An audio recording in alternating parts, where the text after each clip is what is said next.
Good morning, everyone. Thank you for being here. My name is Sean Elo Rivera. I represent San Diego City Council District 9 and also serve as the San Diego City Council President. I want to start by recognizing that housing is a human right. It's the foundation for a family, for the pursuit of happiness, and is essential for even a minimum standard of living. And sadly, it's getting harder and harder to hold on to that minimum standard of living. Here in San Diego, we recently had we were unfortunately awarded the title of the least affordable place to live in the United States. That's saying a lot right now and in this state. It's unaffordable because of stagnant incomes combined with an unprecedented spike in home prices. A big driver of those soaring prices is speculation. For years, it's been a great way to make a quick buck. Slap on a new coat of paint, add some new flooring, sell it for a quick profit. With corporations and well-funded investment companies seizing on the opportunity, they come in with all cash offers, often way above asking price. In doing so, they shove families and first-time homebuyers out of the market. This is somewhat personal to me as a millennial who is part of a generation that is more and more often being shoved out of that opportunity for homeownership, a chance to build wealth, out of the stability that homeownership provides. Let's be real, these are economic bullies. The corporations and investment companies that are doing this are nothing more than economic bullies. We know that what's wrong with the scenario, it's painfully obvious, and there is something we can do about it. That's why I'm so grateful to Assemblymember Ward for bringing this legislation forward. Assemblymember Ward, this takes courage. This is going to make some very powerful folks very, very mad. And I appreciate your courage in doing this because we can no longer allow speculators to push people out of homeownership. Housing should not and must not be a commodity if we're going to treat housing as the human right that I believe it should be. Homes are for people, for families, and we must take steps to keep homeownership within reach. With that, I'd like to introduce Trisha Cortez to talk about her experience buying a home.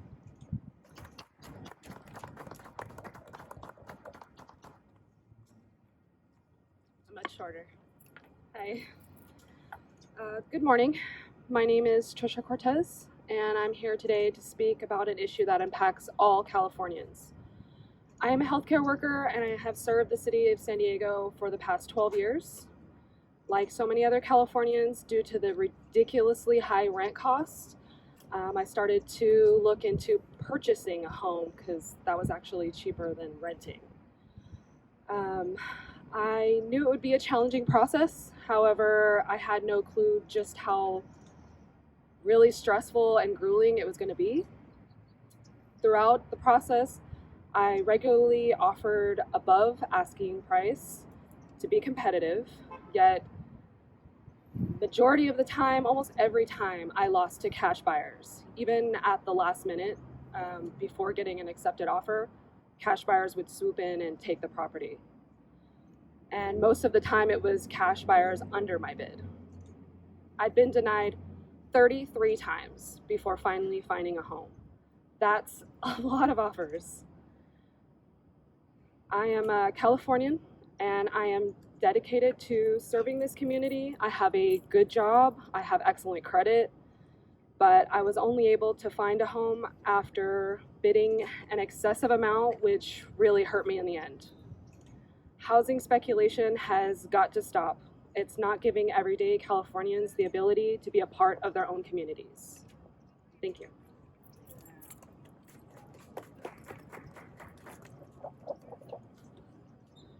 Good morning, everybody. My name is Ginn. I'm an economics professor at the University of San Diego. But again, the opinions I give today are my own. There's been a lot in the news lately in terms of the economy, and I know how serious gas prices are. But if you really look at it, the most serious problem facing the local economy is the high cost of housing, both sales prices and rental prices. As was indicated, we were recently ranked the worst of any metropolitan area in terms of housing affordability. Our average price is about 8 times what our median income is here in San Diego. And so that makes it really unaffordable. housing prices rose 26% in 2021, and the median price of a house right now is $764,000 then in San Diego. That prices are way out of the reach then of a lot of people here. There are the issues then in terms of the human rights in terms of housing, having a place to live. But it also affects our economy. Businesses are having trouble getting workers to come to San Diego because of the high cost of housing. So something really needs to be done as far as that is concerned. Part of the reason for that rise in housing prices, has been indicated, has just been increased speculation. You have just more buyers, you have more demand for housing, that then drives up the price of housing. So I'm glad to see that people are taking some action to try to deal with this. Note that this will also help in terms of the rental market too. If you make the ownership part of the market more affordable, that translates into relief on the rental side then as well. Okay, and finally, I'll conclude by saying that you normally don't want to make policy based on anecdotes, but I'll just point out that I had dinner with a friend this last Saturday, and she told me about a situation of her neighbor buying a house for $1.5 million and then 30 days later selling it for $1.9 million. That's what is happening as far as housing prices here in San Diego then are concerned. Thank you very much.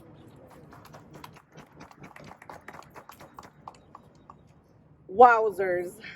It is incredible to hear these stories of home speculators coming in and swooping in on housing stock that our friends here bid on over 30 times. And I can tell you, my sisters, who are also teachers, bid on homes and were outbid at least 6 different times in 3 different communities.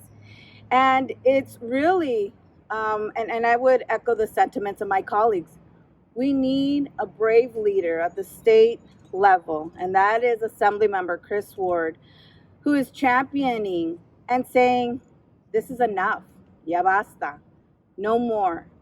Everyone should have the opportunity to purchase a home and have affordable housing stock within our existing neighborhoods.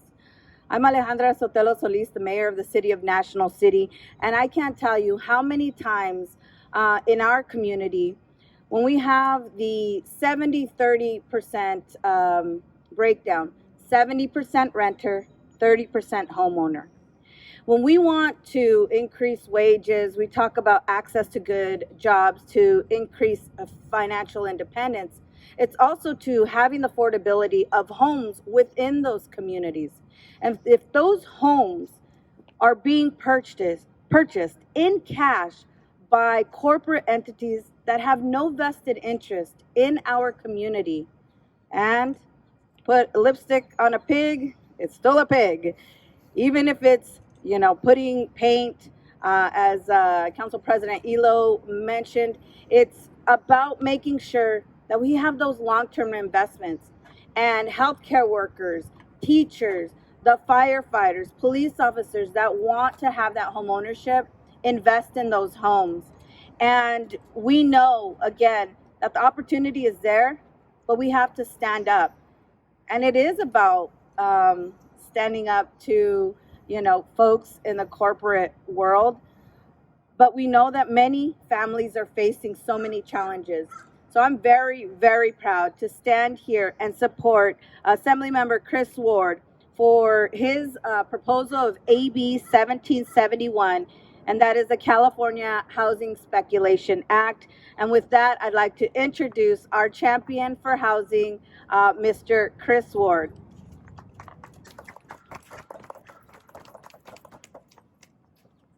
Great. Thank you, Mayor Solis. Really appreciate your partnership as we tackle so many of these issues affecting San Diegans across our region. Council President Elo Rivera as well, thank you for helping to kick us off.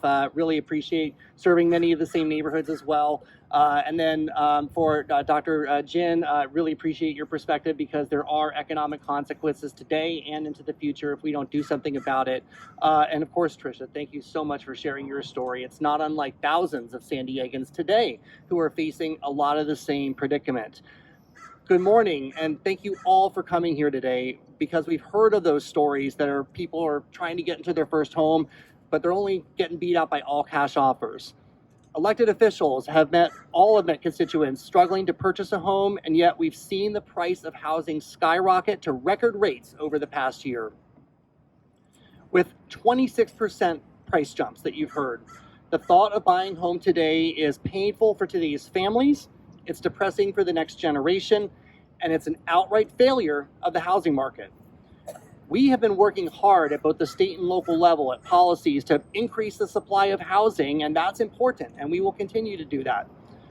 State and cities and counties are being asked to subsidize more low and middle income housing in our state budget, and we are by record amounts doing that, and we will continue to do so long as our budgets hold.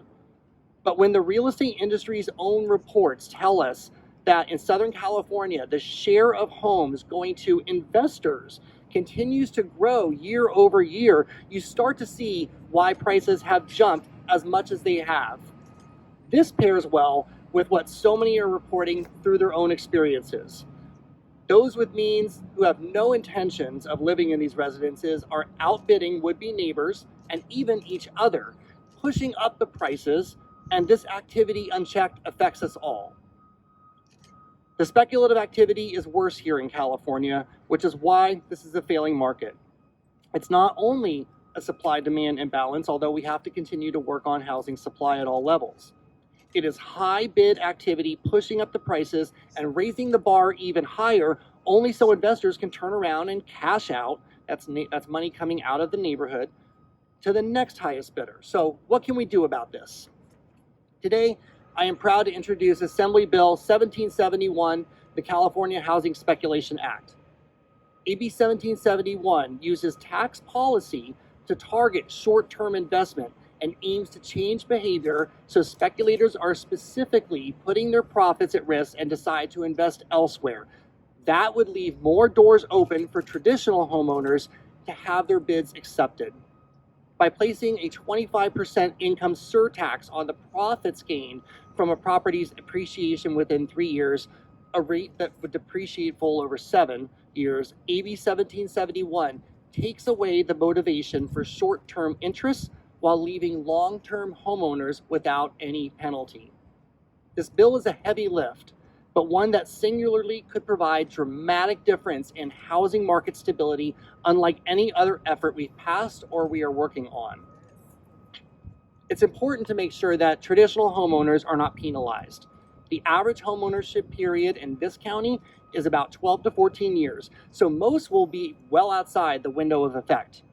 There are currently exemptions built in for honest circumstances, a first-time home buyer seeking to trade up, military service members who have to transfer for military orders frequently, affordable housing properties, those newer properties with inclusionary housing built in.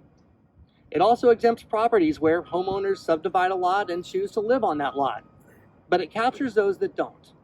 It affects short-term house flips. It affects land sales that get passed on from equity firm to equity firm. While this is just a starting point for a first committee discussion, my door is open to receive input for other situations that should reasonably be considered for an exemption. It's important to stress, this is not a general tax proposal, and it isn't about bringing any money into the state of California. If it had its intended effect, activity would be reduced, no tax would be collected, the market would stabilize, and homeowners, longtime homeowners, would win. But any revenues that were collected would be sent right back into local communities, to cities, to schools, to local affordable housing trust funds. This approach is not without precedent. Some examples. The state of Vermont has an anti-speculation tax in effect since the 1980s when they saw a lot of New Yorkers coming up to buying second homes. It worked, and it's popular through Democratic and Republican administrations. Germany as well had a progressive tax of sales within 10 years to keep housing prices stable over time. More recently, the provinces, Canadian provinces of British Columbia and Ontario have instituted anti-speculation tax policy to help address their prices, particularly on foreign or corporate investments, and it has had a stabilizing effect. Just yesterday, the UK Parliament was debating the same. So I call on my legislative colleagues to look at AB 1771 and consider the same to help stabilize housing prices and help struggling Californians now. Homes are places for people and families to live. Homes help people and families preserve and grow their wealth. Homes are not a quick trade on the market, activity that is creating a market failure, benefiting those with incredible means and leaving everybody else behind. I mentioned that this bill is a heavy lift, and it will take popular support to make sure that your voices are heard. So I'm asking everyone today to visit this website, www.cahousingspeculation.org. You can get more information, you can sign up to receive updates, and you can help us as the legislative process goes forward. The California Housing Speculation Act is a big proposal, but given what we've seen over recent years, its time has come. People are struggling now, if not outright giving up. The number of families watching their dreams escape them are growing, but I'm not giving up on them. On top of other housing work we are undertaking, we have to act strategically and decisively to level the playing field and turn this around. Together, I believe that we can help make a difference to help make homes affordable again for working families. We have a lot of work ahead to get this across the finish line. I want to thank you all for coming here today for this announcement. We'll be happy to take any questions that you have during interviews one-on-one, and I appreciate your time this morning. Thank you.